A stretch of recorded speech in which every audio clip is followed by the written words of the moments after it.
everyone. Very nice to meet you and good to see you again. This is the second installment of our three-part webinar series. So happy to be here again. Again, my name is James Roth, one of the senior solution consultants with Celigo. We're going to focus today primarily on e-commerce excellence. So we're going to dive into our platform, give you a quick high-level overview of our platform, and showcase the library of NetSuite integrations that we have available in that panel of the platform, the marketplace tab here. We're going to click on next. From there, we're going to show you some examples of the pre-built integration offerings with payment reconciliation, and then I thought it would be helpful to show you how a custom flow can be built connecting an e-commerce solution like Ecommerce to NetSuite. But we do have other varieties and flavors of the integrations with the most common e-commerce platforms out there. So we'll dive into that marketplace. We'll show you some live demonstration of building flows as well as some of the pre-built integrations, and then we'll cover error management. So if anything ever happens behind the scenes, an error is thrown, how do you react to that, if you even need to react to that, because we have some machine learning capabilities and some embedded AI learning tools for auto resolution of errors. Okay, so we'll jump into error management at the end, and then we'll open the floor for any questions or concerns.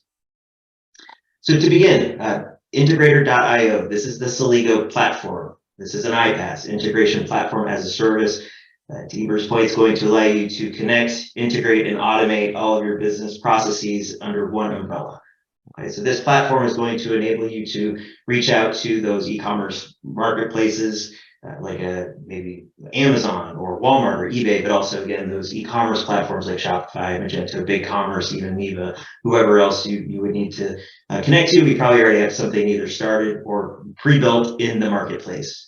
So once you access the platform, you're going to first see the homepage or the dashboard, and this is showing you all of the integrations that you have already installed from the marketplace. So this account's set up with the most common integrations or endpoints that we see, right? Those applications. Again, we'll jump back into the homepage, but the marketplace would be where you actually install the integrations. So if I go out to the marketplace, and I've already searched for NetSuite, so we're just seeing those two tiles. This is a new connector that we have, but we're going to focus primarily on this first square. When you click into that square, it's going to focus on all of the NetSuite pre-built integrations, right? Whether it's a marketplace like Amazon, an e-commerce platform like BigCommerce, or perhaps another marketplace like eBay. We have integrations built by Celigo, by partners, by folks that just internally at Celigo that, hey, I created this flow. It's a really nice flow. It works really well. I bet our customers can take advantage of that. We even have some of those flows in the marketplace. So I did count this morning. There's over 140 of these different integrations. And these integrations, you can either request a demo, or you can preview and install the integration into your either trial account, or if you're an existing customer, you can go ahead and set this up in either your sandbox or production. So you do have that available here within the platform as well. I will touch on the PayPal integration here that we'll see in a moment, but we have a lot of other integrations available for whether it be connecting to trading partners, customers, or vendors, or 3PLs, because that could be also critical in getting that customer a happy experience when they place an order off of your website. Getting the product shipped to the consumer in a timely manner is critical. Okay, so having 3PL or dropship vendor integrations available on our platform is also extremely helpful. I did mention the payout to reconciliation. I think I skipped that, so I apologize. But this is the tile here that we're going to take a look at in my demo instance on the homepage. It says PayPal, but this payout to reconciliation, we touched on this on the first webinar with Shopify Pay. The payout to reconciliation tile here is focused more on the PayPal, Amazon Pay, Stripe, Authorize.net, okay? And all of those gateways can be configured in this one pre-built integration, okay, or business process automation tile, okay? So if we keep scrolling down, we'll be able to also see some internal tools that you may be using to help let your employees focus more on the customer as opposed to working with creating employees in multiple systems and maybe you're creating payroll journals manually from the ADP data into NetSuite. We can do that automatically for you. So we also have a lot of internal integration tools available that your organization can benefit from. So not only e-commerce related, but also HR related, maybe data warehouse related, so more on the IT side of things. If you have like a Snowflake in play, you may want to bring data into NetSuite and also into Snowflake, right, to consolidate some of the data points. So take a look at our marketplace, preview and review those flows contained within. The flows within each tile here can be manipulated, right, for any of these previewable and downloadable templates. So definitely take a peek. We also have a lot of customer resource management solutions available for integration into NetSuite. Salesforce is probably the most common, but there are others out there. Okay, so definitely take a browse. There are templates for Shopify, for Magento, for BigCommerce. Again, I'm going to pick on BigCommerce today just for an example of a demo. And yeah, so I think that covers just the marketplace at a high level. Again, this is specific to NetSuite. I take the NetSuite into the search, and this is showing me just those NetSuite integrations that are available to you. So definitely take a peek. All right, so from the marketplace, after you've installed an integration, a pre-built integration, you would see that tile on your homepage. You'd have to configure the connections within that tile, and then from there you would be able to configure or tweak the flows and then start testing those flows. And I'll show you what a flow means. If you missed the last webinar, we'll dive into a tile here and show you what a flow actually looks like. So this is an integration tile. So again, we'll start with the payout to reconciliation, because getting orders and fulfillments and inventory and product synchronized, that's very, very, very important. And I take that for granted because we do that so very well. All those main objects, getting your customers, orders, items, inventory in sync is critical. But what a lot of integration providers skip over is that reconciliation of, hey, the sale happened, the order was fulfilled, the product was shipped, the customer's happy, but now my accounting team has to go back into NetSuite and look between multiple reports from PayPal, from Braintree, from Shopify at what transactions are being paid out, right? And then I have to match that into my ERP or my accounting system. Well, the payout to reconciliation tile is going to allow you to do that automatically, so that way your employees can spend more time focusing on the customer rather than just collecting payments and making sure the paperwork's all in order, right? So let's click into the tile here, payout to reconciliation. And this integration allows you to control the settings and flows by each gateway. So we have a PayPal set of flows. So when you select PayPal from this dropdown, you'll see the PayPal settings and flows. All right, so this was pre-built, pre-configured, and ready to go. And again, this is what a lot of integration providers out there lack, right, is this reconciliation concept. Simple settings, you're setting your bank account, you're setting your accounts for variances, you're setting your accounts for fees, right? And then once those settings are configured, you'd be able to run the flow or flows.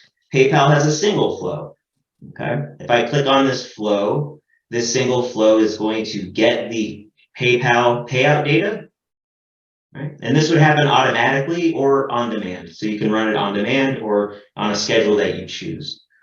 Okay. But this will get the payout data when you click that transfer button to send the money into your bank, right? You'd probably come out here and click the play button here, or just schedule it out so that it would run in sequence with when you ran that transfer in PayPal. Okay, so every gateway is a little different, a little unique, but this is getting the payout data, the transactional level details to what is being paid out, and it's posting deposit records to NetSuite, creating that deposit record, moving all those undeposited transactions to the deposit. All right, and I do have an example to show you here with something that was created from a PayPal payout. Right, this deposit record was created. We didn't have too many transactions on that payout, but this could hold up to 2,000 transaction lines. Right? And even if you received more than 2,000 transactions on a payout, we would just create additional deposit records. Okay, so we'd be able to handle more than 2,000, but NetSuite's able to hold up to 2,000 lines here. But this will move any undeposited customer deposit, customer refund, cash sale, cash refund, or even customer payments to this deposit, and matching the transaction ID I guess it would be the PayPal capture transaction ID against that field on the NetSuite transaction. And if a match is made on the amounts, we'll check the box and add that transaction here. If a mismatch occurs, right, whether we are unable to locate the PayPal transaction ID in NetSuite, right, you would be able to see something like this. So these records are showing you what was not matched, right? So those variances or those one-offs. So you would be able to focus on what's missing or what's not matching rather than all of those payments that were already reconciled. Okay, so this also would show you anything that mismatched. So hey, we found the transaction for this payout in NetSuite and found that cash sale, but look, there's an $8 difference in the amounts. So that also threw a variance. So we didn't check the box for that cash sale, and that way your accounting team can resolve those issues. So it's taking care of the exceptions. Okay, so again, saving your team time to focus on what's important, the customer. All right.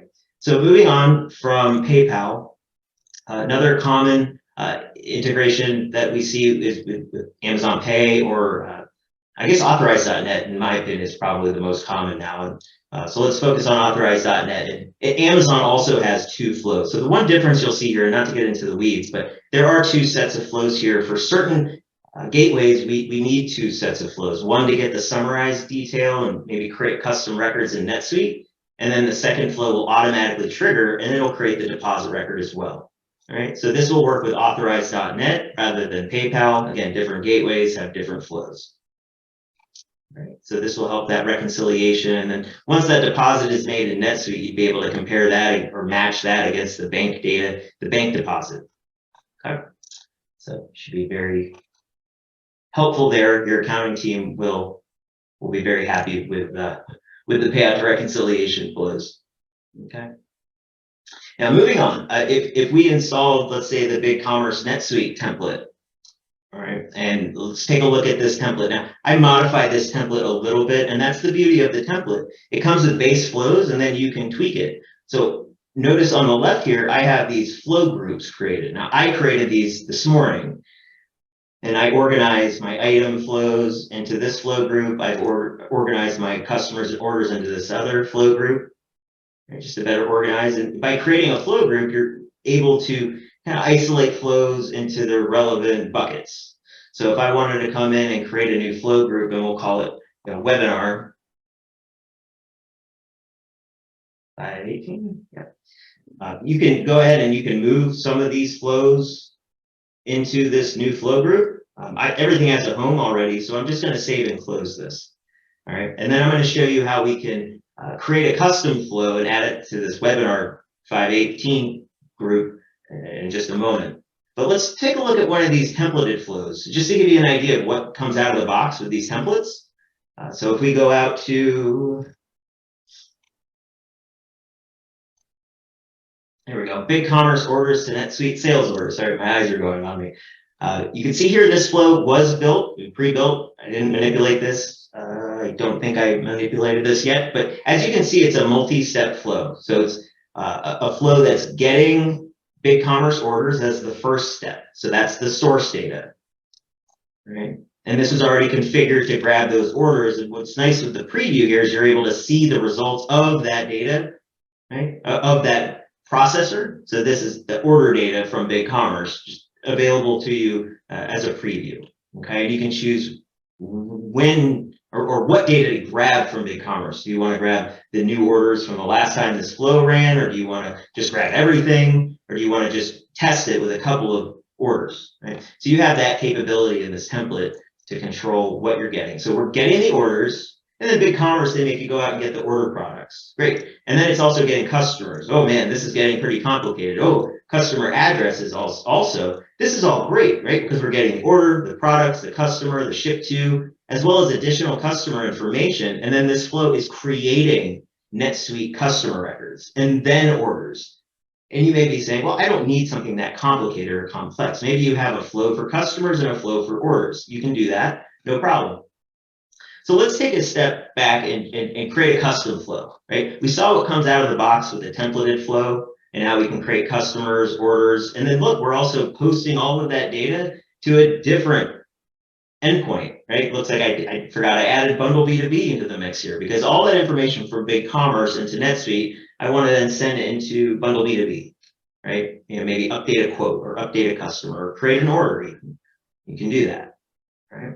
And we'll get into the details of a flow when I start building it, but I just want to give you an idea of what was created out of the box for you, and then you can manipulate it.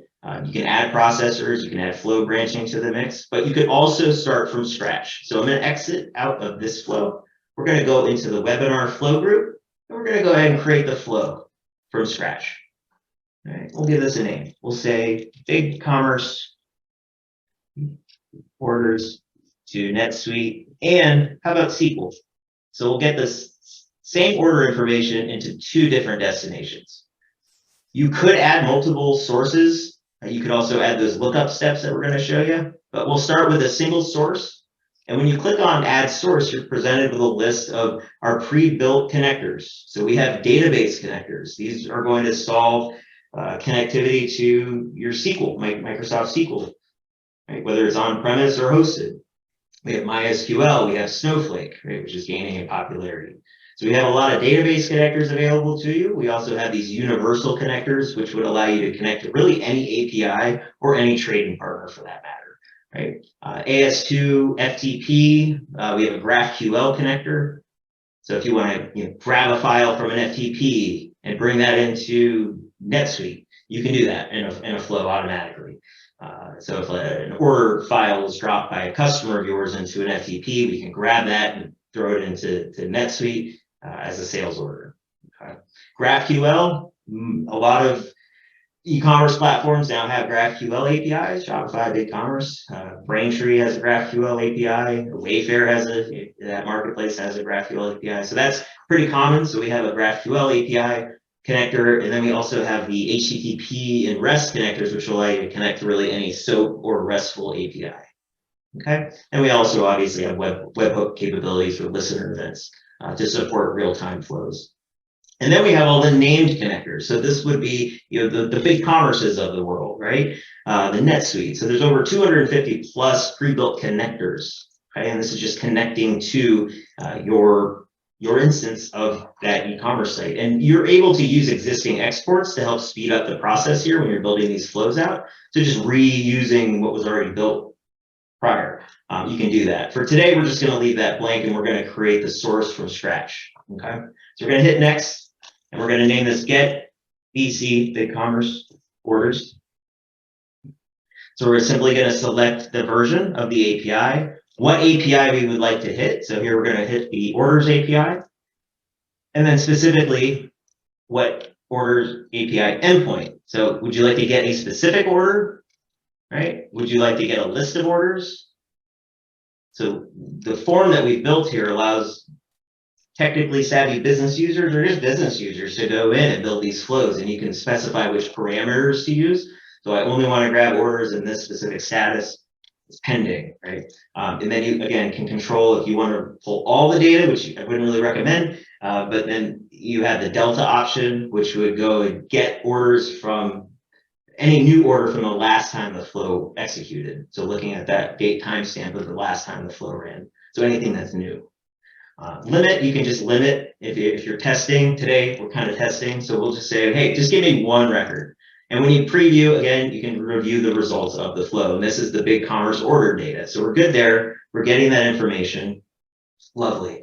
What, BigCommerce, we also need to get the products for that order, because that order only contained just the headers, and then it included a link for the products. So we can add a separate step in here. I'm going to go back to BigCommerce. So again, it's adding a second source step, right, or processor to the mix, and we'll do a lookup, and we're going to use the same BigCommerce instance. We could use the existing lookup. All right, so we can do that. This is a good example of showing you how the pre-built, I'm sorry, not pre-built, the previously built processors can be utilized here. So get order products. So someone had already created this. It may have been me. But there we go. Now we're getting the order products. So that's a lookup step. So we're getting the orders. We're getting the order products. Let me make sure this is going to render us some results here. Yep, I'm previewing. There it is. So now I have all the products from that order, and then the destination. we have two destinations, right? I mentioned we want to send the data into NetSuite as well as into SQL, right? So what we can do, we can add a branch. So if you want to have all of that data that we brought in and processed into both branches, right? This is kind of like your choose your own adventure story. You can have the first branch go to NetSuite, and then you can replicate all that same data in, say, SQL, into a SQL table, right? You can put a condition on the flow branching, and that way you can have only certain records going to NetSuite and other records going to SQL. If you leave the conditions blank, all the data is going to process through both destinations. So now we have all of the BigCommerce data coming in for that order, and let's first configure the NetSuite destination. So here we'll say NetSuite. So that would be one of the pre-built connectors that we have. Very, very common. And what would you like to do? Do you want to look up additional information in NetSuite, or do you just want to go straight into NetSuite to create a sales order? Let's do that. Right? And I'm not going to go through building out another import or export. We can just select something from this list that was already created. So create sales orders. I'm sure there's some others out here that we could utilize, but we'll go ahead and say create sales order. Next. Perfect. The one thing I forgot to do here is just put in some response mapping. Okay. So we're going to put all that data from the product into this array. Here we go. Cool. So now that you have your source data configured and you want all that information to go into NetSuite sales order, that's gonna work. If you hit play on this flow, it's gonna run. You'd want to go ahead and insert some field mappings, obviously, right? So that way the BigCommerce fields over here correspond to the correct field in NetSuite, right? So the order ID is captured correctly, right? The order number in NetSuite will reference the external ID in BigCommerce, right? If you want to start doing your product mapping, there are all your order product fields available, right? So you have your product ID, and then you need your NetSuite item, right? So you can go into this list, then you can select item name, or you could work with the internal IDs of NetSuite. It's up to you. What's really powerful within our mapping tool, if you click on this sprocket, you're able to define what type of field this is. Is it a standard field? Map this field from BigCommerce to this field in NetSuite. Or do you want to do a lookup? Different ways of handling lookups. Lookups can be pretty powerful. A value to value lookup would be very straightforward. If BigCommerce gave us banana, in NetSuite you need to see yellow. If in BigCommerce they give us apple, right? And you wouldn't need to manually enter these lookups. There's a way to import all of these automatically. So doing what I'm doing is not recommended unless you only had two lookups to use. But what I would recommend, if the data is in NetSuite, use the dynamic search.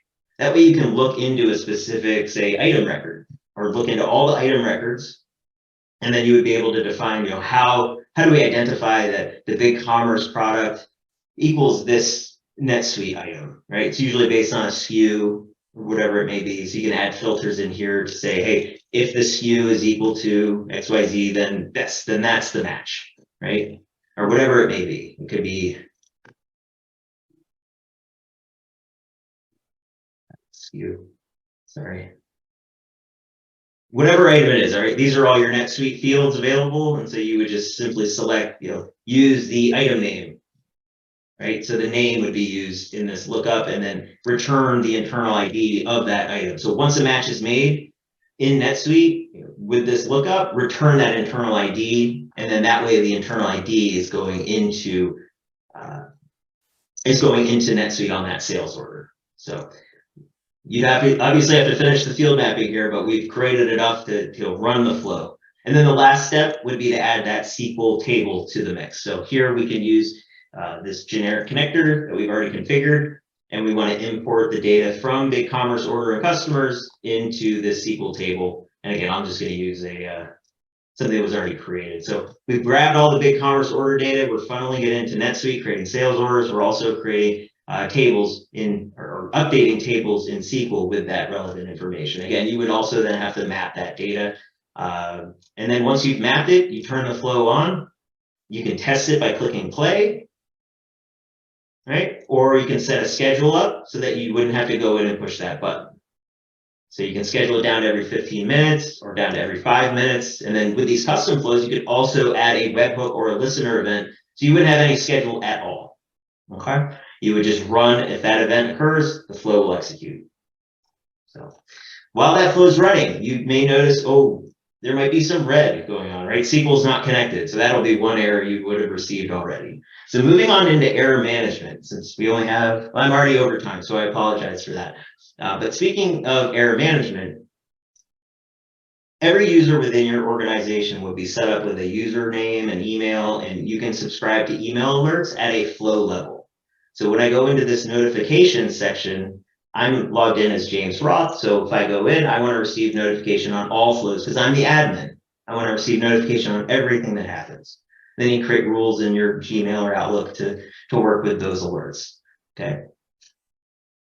If you had someone in the warehouse that just wanted to receive notifications on shipments that failed to go out to BigCommerce, or maybe someone in marketing that's handling all of the product information between NetSuite and BigCommerce, they can receive notifications on those specific events if anything went wrong. Okay. Error management within Sligo. I do have a quick little slide deck here. Let me pull that up. Oop. This is an example of something that we put together for customers where we schedule some time and we review their architecture and we put together these roadmaps. And I thought this would be helpful to display earlier, and I forgot to show it, but it just show you from an architecture standpoint how each company can be unique. And we developed these slides after reviewing them and coming together to show you current state and your ideal state. So if you're a current customer, definitely recommend getting on one of those architecture sessions. But moving back to the error management topic. So most of the errors hopefully will auto-resolve. So we have some machine learning built into our platform. So just knowing, having dealt with so many millions, probably hundreds of millions of data flows running, over the course of 10 plus years, we've learned a thing or two. So we have some machine learning involved, embedded within the error management tools. So if there is an error that can be resolved or can be ignored, right, because it's not really important, you can just focus on those errors that are kind of stuck, right? You can't have AI solve this stuck, right? Maybe a fulfillment is taking place in NetSuite and you're trying to update a sales order, right? NetSuite's going to throw an error and say, hey, I can't do anything with this. Right? You have to delete that item fulfillment, or you just have to update the order manually. So some errors you have to manage on your own. But again, those notifications are going to go out to you, whether new errors occur, connection level errors, or flow level errors. And then depending on the error itself, it depends on what you would need to do with that error, depending on what it is and who threw the error. So the platform is going to show you exactly not only what the error was, but who threw the error, what the data looks like that's going in to that source system. So if we took a look at, say, one of these errors. So on the home page, it's pretty clear where an error was thrown, right? You'll get an alert in your email. Oh, I can't let Sligo solve that error. I have to go in and I have to click on that error and see what's going on. So something with our items is off, right? NetSuite item to BigCommerce product. So what are we doing here? Click on the error, right? There are two errors on the BigCommerce side. So when you open up the error message, it's showing you the error message, and these error messages are coming from the endpoint. So in this example, we're seeing BigCommerce is the source, and it's letting you know that, hey, you have duplicate items. You were trying to create new products, but there are duplicates. And this would tell me that, oh, I need to update the items, not create new items. So that might be a tweak to the settings. Or maybe it's an intentional error where you wanted to stop an action from occurring. You don't want to replace that item with anything. You want a duplicate error alert to be thrown. So some errors are good errors because it's protecting you against having invalid or bad data in your systems. All right. But this is the message payload that was being sent to BigCommerce, and this is the issue, right? The issue is it's a duplicate. Very, very simple. All right. If we take a look at another error, so how to handle that error really be dependent upon your business and how you'd like to resolve it or why that error was thrown to begin with. Earlier, I was playing around with this order coupons flow, right? And I got an error. So what was this error about? Oh, it looks like another big commerce error, right? It could be a NetSuite error, but it looks like we had a handlebar being written and didn't like it. So something that maybe the coupon doesn't exist on that order. So just as an example.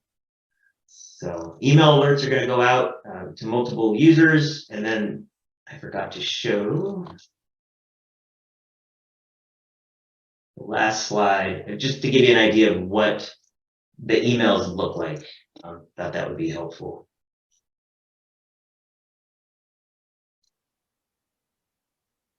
So hopefully we're seeing the Celigo error management slide. Oh, you're not. I'm sorry. You probably didn't see the other slides either.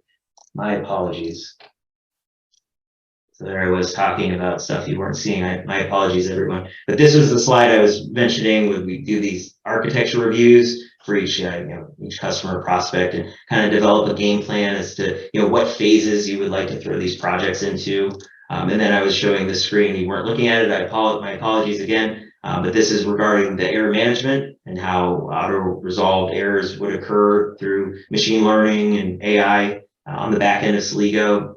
And then we also have error APIs, error management API. So you can use the Celigo API, which is, you can go out to GitHub and see all the details there for it. But you can get the error messages, and you can have those error messages posted elsewhere. So if you weren't happy with those email alerts and you wanted those messages to go elsewhere, you most certainly can do that, right? You can grab the error message via API, and you can have that data with a custom flow go out to a Slack channel or a Teams channel, or to just a backend database. So again, my apologies for not showing the right screens there, but I think we got back on track. And that wraps up today's presentation. And I'm sorry I took a little too much time, but I think it was helpful. So thank you very much.